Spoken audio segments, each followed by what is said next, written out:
நாக்கு பரிசோதனையில் அடுத்ததாக நம்ம பார்க்க போகிற தலைப்பு அந்த நாக்கில் இருக்கக்கூடிய பூச்சு, டங்கில் இருக்கக்கூடிய கோட்டிங், அதை தான் பார்க்க போகிறோம். இந்த எக்ஸாமினேஷனை நம்ம பண்ணும் பொழுது அந்த டங்கோட கோட்டிங் மட்டும் பார்க்காம அதனுடைய தடிமன், திக்னஸை பார்க்க போகிறோம். அங்கே பூச்சில் இருக்கக்கூடிய நிறம், அதாவது அந்த கோட்டிங்கோட கலரை பார்க்க போகிறோம். கோட்டிங்கோட திக்னஸ் பார்க்க போகிறோம். அந்த கோட்டிங் எந்த அளவுக்கு பரவி இருக்குது, டிஸ்ட்ரிபியூஷன் எந்த அளவுக்கு இருக்குது அப்படிங்கிறதையும் நம்ம பார்க்கணும். இது 3 விஷயமுமே நமக்கு எந்த விதமான தொந்தரவு ஏற்பட்டிருக்கு அப்படிங்கிறத புரிஞ்சுக்கிறதுக்கு உதவியாக இருக்கும்.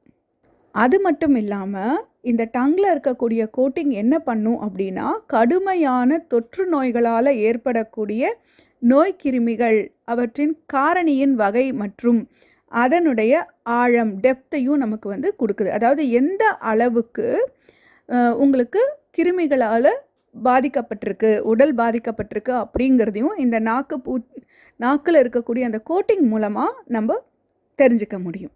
அடுத்ததாக இந்த நாக்கில் இருக்கக்கூடிய அந்த கோட்டிங் லோக்கலைசேஷன் ஆஃப் த டங்குன்னு சொல்லுவாங்க. அதாவது ஒரு குறிப்பிட்ட இடத்துல மட்டும் அந்த நாக்கில் இருக்கக்கூடிய அந்த கோட்டிங் அமைஞ்சிருக்கு அப்படின்னா அது என்ன அர்த்தம் அப்படின்னா, உடலில் இருக்கக்கூடிய அந்த பர்டிகுலர் பிளேஸில் அமைஞ்சிருக்கக்கூடிய அந்த உறுப்பு சார்ந்தும் அமைஞ்சிருக்கு அப்படின்னு நம்ம தெரிஞ்சுக்கலாம். இப்போ உங்களுக்கு இரைப்பை சார்ந்த இடத்துல நிறைய கோட்டிங் இருக்குது அப்படின்னா இரைப்பையில் தொற்று இருக்குது. இல்லை குடல் சார்ந்த இடத்துல தொற்று இருக்குது அப்படின்னா அங்கே படிமம் அதிகமாக இருக்கும். இதை வச்சு நம்ம புரிஞ்சுக்கலாம். இந்த கோட்டிங்கை 3 வகையான இதில் பிரிக்கிறாங்க. முதல்ல நான் இருக்கிறது colour of the tongue coating, அந்த நாக்கில் அமைஞ்சிருக்கக்கூடிய அந்த கோட்டிங்கோட நிறம். இரண்டாவது thickness of the tongue coating, அந்த படிமம் இருக்கு இல்லையா, அதனுடைய தடிமன் எந்த அளவுக்கு திக்காக இருக்கா, ரொம்ப மெல்லியதாக இருக்கா. அதாவது அந்த நம்ம ஏற்கனவே ஒரு சாதாரண நாக்கு எப்படி இருக்குன்னு பார்த்துருக்கோம். மெல்லிய நிறத்தில் கண்ணாடி மாதிரி அந்த கோட்டிங் இருக்கும். அந்த கோட்டிங்கை மீறி நம்மளால் நாக்கினுடைய அந்த வெளிர் நிறம், சிவப்பு நிறத்தை நம்மளால் உணர முடியும்னு பார்த்துருக்கோம்.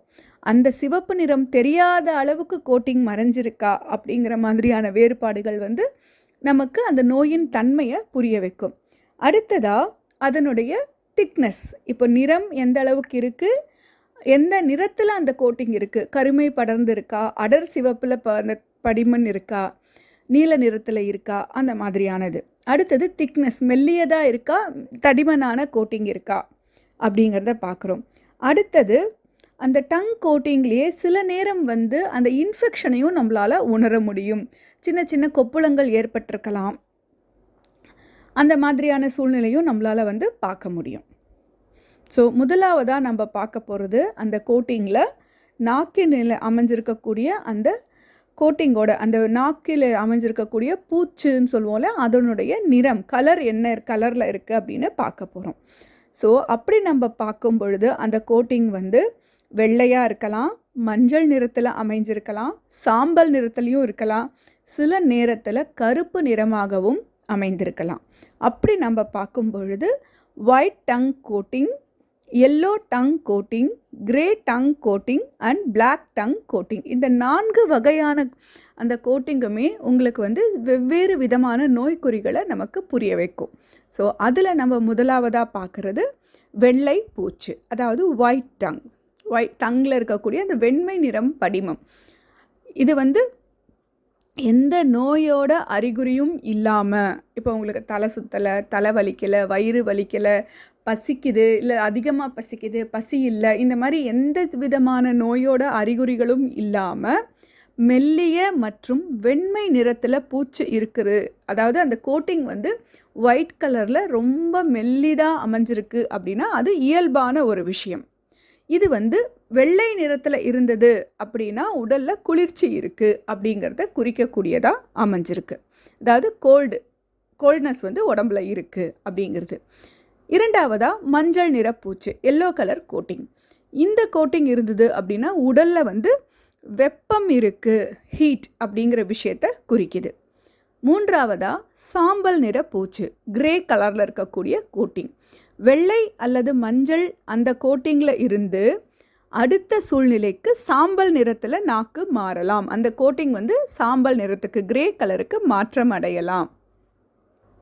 இந்த சூழ்நிலையில் அது வெப்பமா அல்லது குளிர் சார்ந்த கபம் சார்ந்த சளி தொந்தரவா அப்படிங்கிறத நம்மளால் புரிஞ்சிக்க முடியாது. ஆனால் இந்த சாம்பல் நிற கோட்டிங்கில் நம்ம என்ன தெரிஞ்சுக்குவோம் அப்படின்னா, ஏதோ ஒரு நோய் நீண்ட நாளாக அவர் உடம்பில் இருக்குது அப்படிங்கிறத நம்ம வந்து ஊர்ஜிதப்படுத்திக்கலாம்.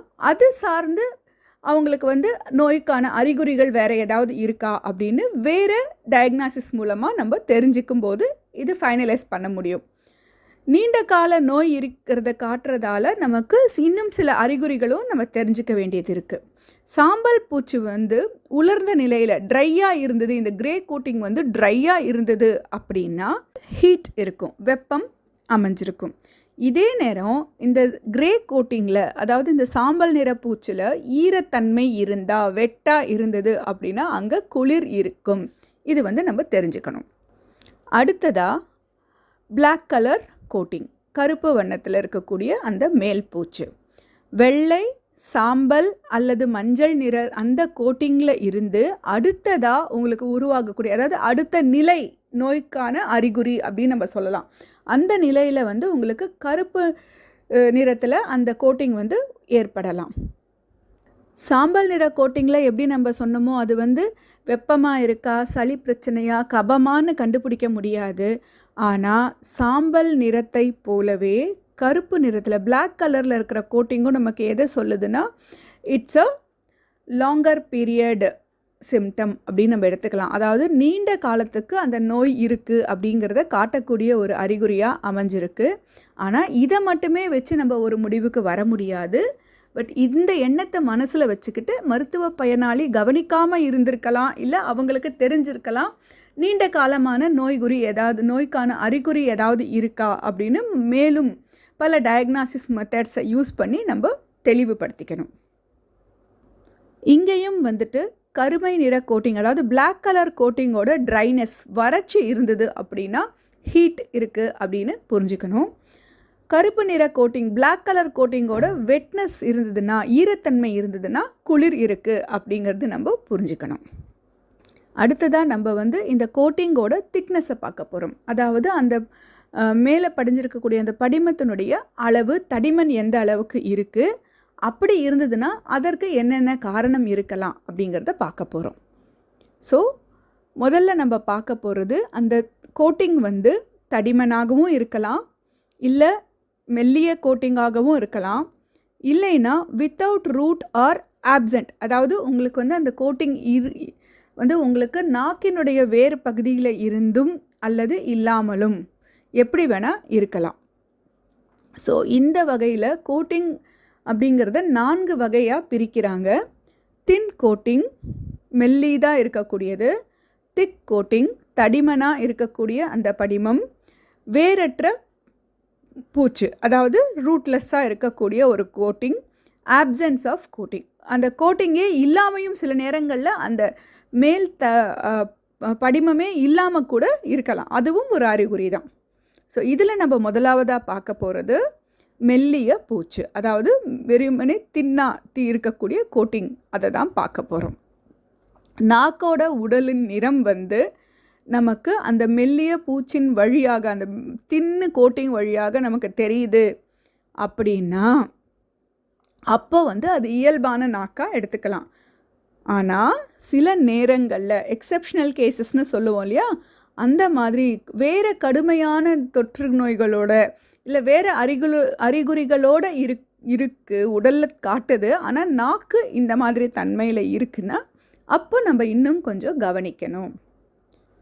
அதே போல் இந்த நாக்கோட கோட்டிங் வந்து நாக்கோட மையத்திலும் நாக்கோட பின்புறத்தில் பேக் சைடு ஆஃப் த டங்லையும் இருக்குது அப்படின்னா அது வந்து அவர்களுடைய உடலியல் தன்மையை சார்ந்ததாக இருக்கும்.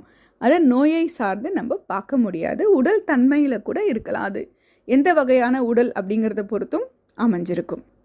அடுத்ததாக பார்க்க போகிறது திக் கோட்டிங், தடிமனாக இருக்கக்கூடிய அந்த கோட்டிங்.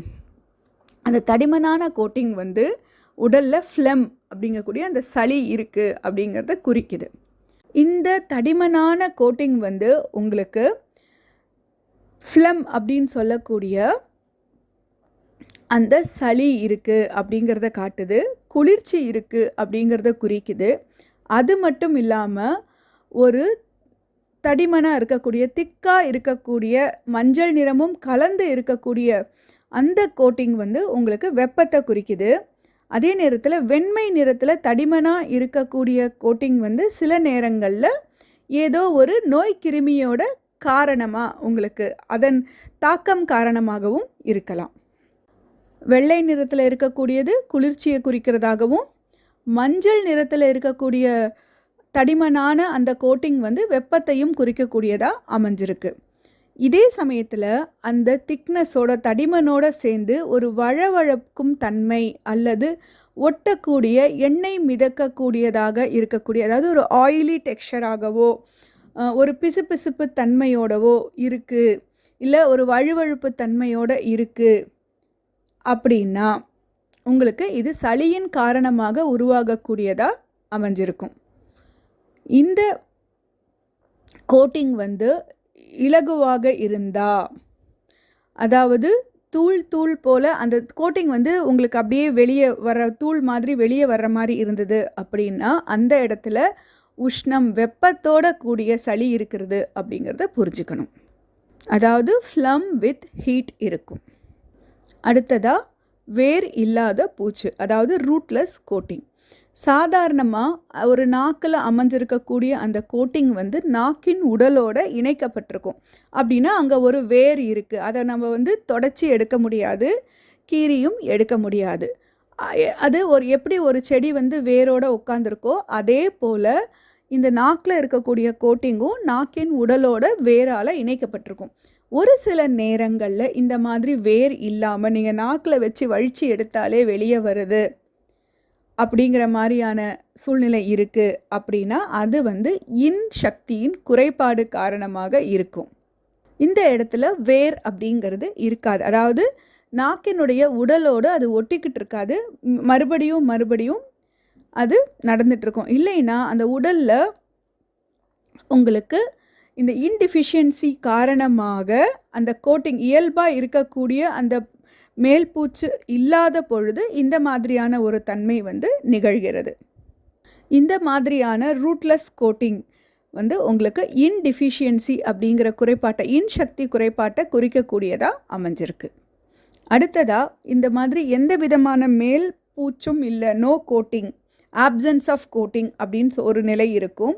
இது வந்து சக்தியின் குறைபாட்டை குறிக்கிறதா அமைஞ்சிருக்கு. ஜென்ரலாக நம்ம பார்க்கும் பொழுது நாக்கு வந்து ஒரு வரைபடம் போல் தோற்றமளிக்கும். இது வேர் இல்லாத பூச்சி காரணமாகவும் இருக்கலாம், அதாவது இந்த ரூட்லெஸ் கோட்டிங் காரணமாகவும் அந்த ஒரு மேப் மாதிரியான ஒரு அமைப்பு வந்து நாக்கில் பார்க்கலாம். இது ஏன் அப்படின்னா சில இடங்களில் அந்த கோட்டிங் வந்து மறைஞ்சிடும். அப்படி பார்க்கும் பொழுது நாக்கு வந்து உங்களுக்கு ஒரு மேப் மாதிரியே இருக்கும். நீங்கள் படத்தில் பார்க்கும்போது உங்களுக்கு அது புரியும். அடுத்ததாக சில நேரங்களில் கடுமையான தொற்று இருக்கும்போது இருக்கக்கூடிய கோட்டிங் எப்படி இருக்கும், அதாவது tongue coating with acute infection ஸ்டேஜஸில் எப்படி இருக்கும் அப்படிங்கிறத பார்க்க போகிறோம். ஒரு நோய் கிருமிக்கான காரணி, ஒரு பேத்தோஜன் அப்படின்னு சொல்லக்கூடிய ஒரு விஷயம் உடலுக்குள்ளே ஊடுருவும் பொழுது நாக்கில் அமைஞ்சிருக்கக்கூடிய அந்த கோட்டிங், அந்த நாக்கோட பூச்சு, அதனோட அளவு கூட உங்களுக்கு மாறும். அதனுடைய மாற்றமும் வந்து நமக்கு அந்த நோய் கிருமியினுடைய வீரியத்தை காட்டும். அதாவது இந்த மாதிரி சூழ்நிலைகளில் உங்களுக்கு அந்த கோட்டிங்கோட திக்னஸ் அப்படிங்கிறது அந்த பேத்தஜெனிக் ஃபேக்டரோட தீவிரத்தை வந்து எந்த அளவுக்கு பாதிப்பு ஏற்படுத்தியிருக்கு அப்படிங்கிறத நம்ம அதை பார்த்தும் புரிஞ்சுக்கலாம். எந்த அளவுக்கு அந்த கோட்டிங் வந்து தடிமனாக இருக்கோ, திக்னஸ் அதிகமாக இருக்கோ, அந்த அளவுக்கு அந்த நோய் கிருமி வந்து ரொம்ப தீவிரமாக இருக்குது. அந்த தடிமன் எந்த அளவுக்கு அதிகமாக இருக்கோ அந்த அளவுக்கு அந்த பேத்தஜனோட பாதிப்பு உடலில் அந்த அளவுக்கு வேரூன்றி இருக்குது அப்படிங்கிறத நம்ம புரிஞ்சுக்கணும். அதாவது அக்யூட் டிசீஸுக்கும் க்ரானிக் டிசீஸுக்கும் இருக்கக்கூடிய அந்த டிஃப்ரென்ஸை வந்து அந்த கோட்டிங் மூலமாக நம்ம புரிஞ்சுக்கிறதுக்கு நமக்கு தெரிஞ்சிருக்கணும். அதனோடவே நம்ம வேறு சில டயக்னாஸ்டிக் சிஸ்டத்தையும் யூஸ் பண்ணணும் எந்த மாதிரியான தொந்தரவுன்னு தெரிஞ்சுக்கிறதுக்கு. ஒரு ப்ரிசைஸ் டயக்னாசிஸ், ஒரு துல்லியமான நோயறிதல் அப்படிங்கிறதுக்கு நமக்கு இந்த கோட்டிங்கும் இதனுடைய திக்னஸும் ஒரு முக்கியமான பங்காற்றுது.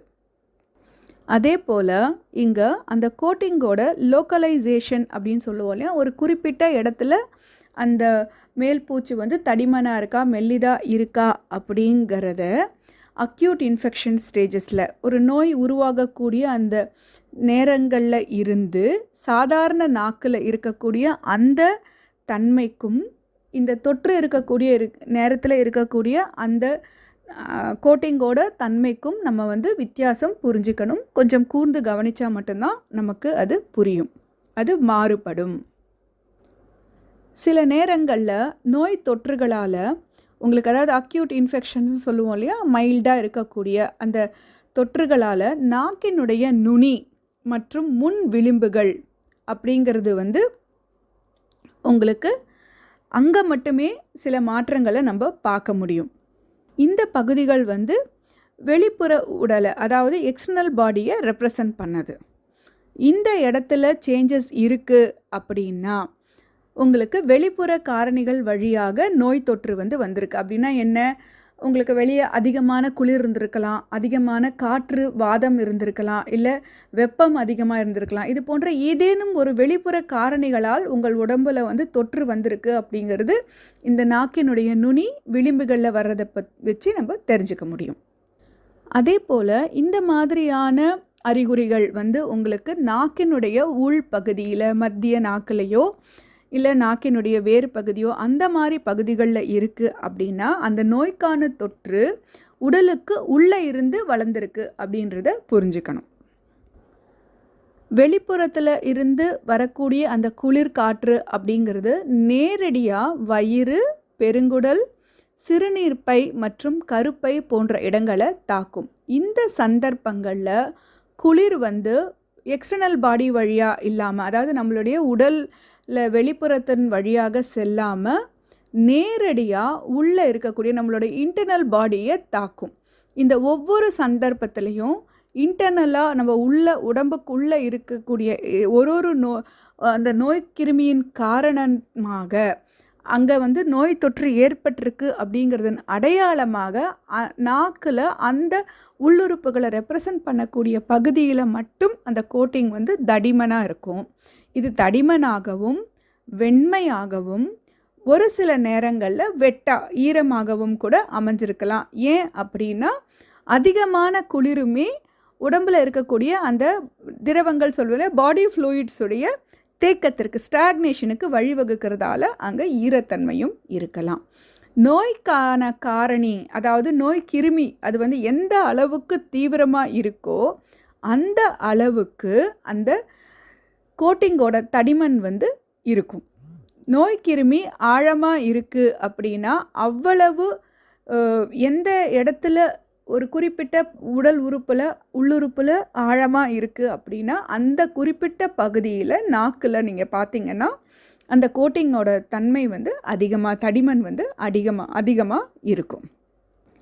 இது வரைக்கும் டங் டயக்னாசிஸில் ஒரு நார்மல் டங் எப்படி இருக்கும், டங்கில் இருக்கக்கூடிய அந்த சர்ஃபேஸ் ஏரியாவில் டங்கோட டோப்போகிராஃபி எப்படி இருக்கும், எந்த பகுதி நாக்கினுடைய எந்த பகுதி உடலில் இருக்கக்கூடிய எந்த உறுப்பை ரெப்ரசன்ட் பண்ணுதுன்னு பார்த்தோம்.